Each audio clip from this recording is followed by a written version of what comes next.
আপোনালোকে প্ৰয়াস ই-মেগাজিনখন পঢ়িবৰ কাৰণে প্ৰথমতে আপোনালোকৰ মোবাইলত গুগল ক্ৰম অথবা যিকোনো এটা ব্ৰাউজাৰত ক্লিক কৰিব। মই গুগল ক্ৰমত ক্লিক কৰিছোঁ। গুগল ক্ৰমত ক্লিক কৰি ইয়াত আপোনালোকে যাব, লিখিব www.bhasapublication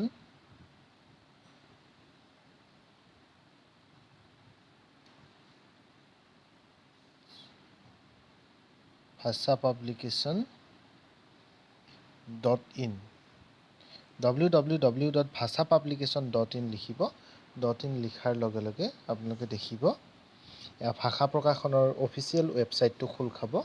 এইটো মোৰ মোবাইল ভাৰ্চনত আছে, আপোনালোকে ডেস্কটপ ভাৰ্চনো কৰি ল'ব পাৰে আৰু কম্পিউটাৰত অলপ বেছি ষ্টেণ্ডাৰ্ড দেখিব আপোনালোকে ৱেবছাইটটো। তো আমাৰ ভাষা পাব্লিকেশ্যনত এনেধৰণৰ এইবোৰ গ্ৰন্থবোৰ ইয়াত উপলব্ধ আছে। আপোনালোকে গ্ৰন্থবোৰ ক্ৰয় কৰিব পাৰিব।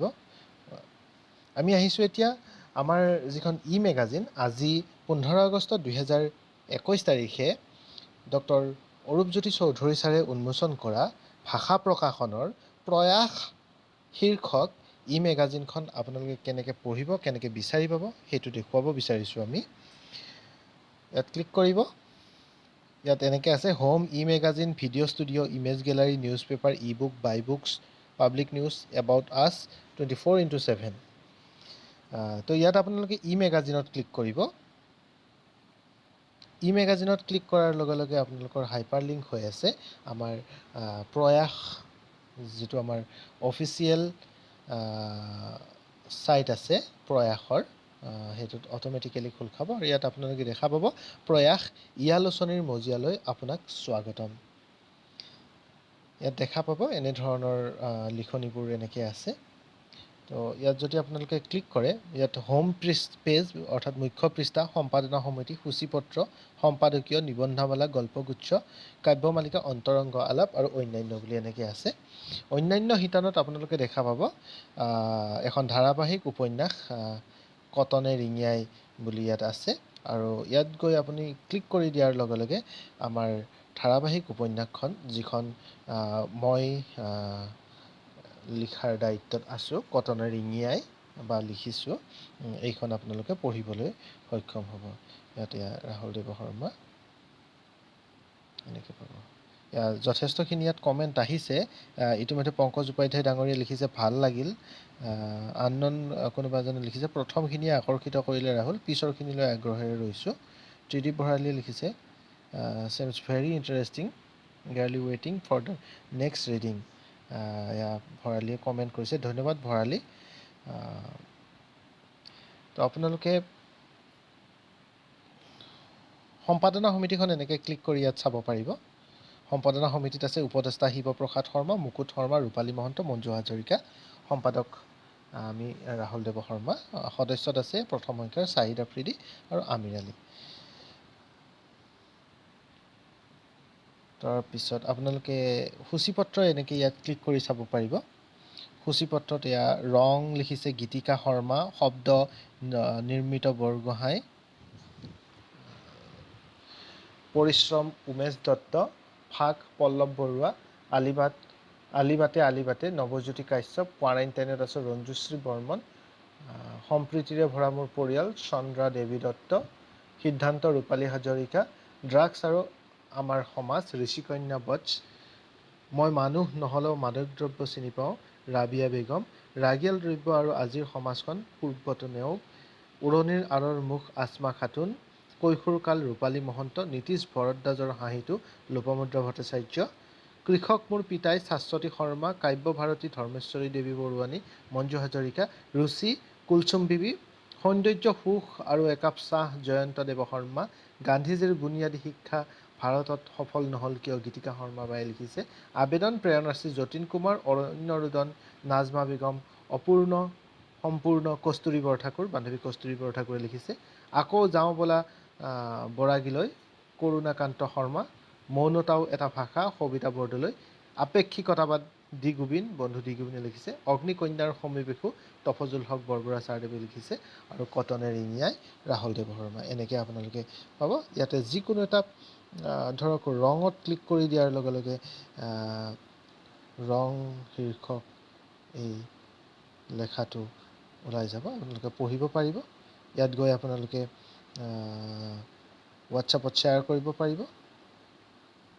এয়া ধৰক মই হোৱাটছআপত আহিলোঁ, আহি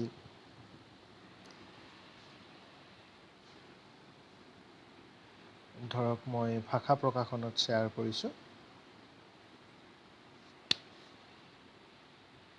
ভাষা প্ৰকাশনত এয়া শ্বেয়াৰ কৰি দিলোঁ। ইতিমধ্যে আমাৰ প্ৰকাশনত মই একাংশ লিংক শ্বেয়াৰ কৰিছোঁ। নাজমা বাই এটা কমেণ্ট দিছে, ধন্যবাদ নাজমা বা।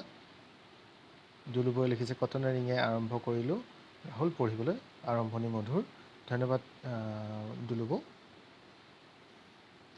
আমাৰ আজিৰ উন্মোচনী সভাৰ স্ক্ৰীনশ্বট এটা, সেয়া আপোনালোকে চাওক। প্ৰয়াসী মেগাজিন, ডক্টৰ অৰূপজ্যোতি চৌধুৰী ছাৰদেৱে উন্মোচন কৰিছিলে। এইখন পোষ্টাৰখন আছিলে। তো আমি আকৌ আগৰ পেজটোলৈকে উভতি গৈছোঁ।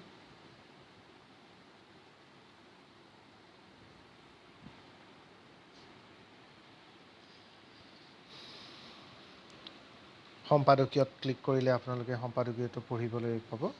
সম্পাদকীয় এয়া চাওক। আমি দুচকুৰে দেখা পৃথিৱীখনেই পৰিপূৰ্ণ প্ৰকৃত পৃথিৱী নহয়। এয়া চাওক, আপোনালোকে সম্পাদকীয়টো পঢ়িব। আৰু ইয়াত আমাৰ লিখনি পঠোৱাৰ কাৰণে আপোনালোকৰ ইয়াত ঠিকনা দিয়া হৈছে।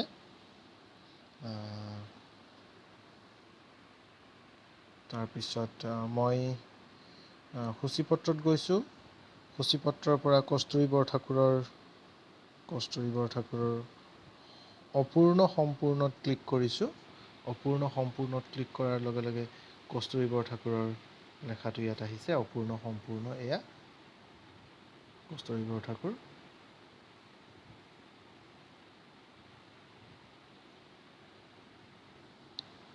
চ' মই এই লেখাটো কস্তুৰীলৈকে হোৱাটছআপ কৰিম, হোৱাটছআপত শ্বেয়াৰ কৰিম এই লেখাৰ লিংকটো। চাৰ্চ কৰিম কস্তুৰী বৰঠাকুৰ। ওম নমঃ শিৱায় লিখি থৈছে। মই কস্তুৰী বৰঠাকুৰ 2লৈকে মই শ্বেয়াৰ কৰিব বিচাৰিছোঁ।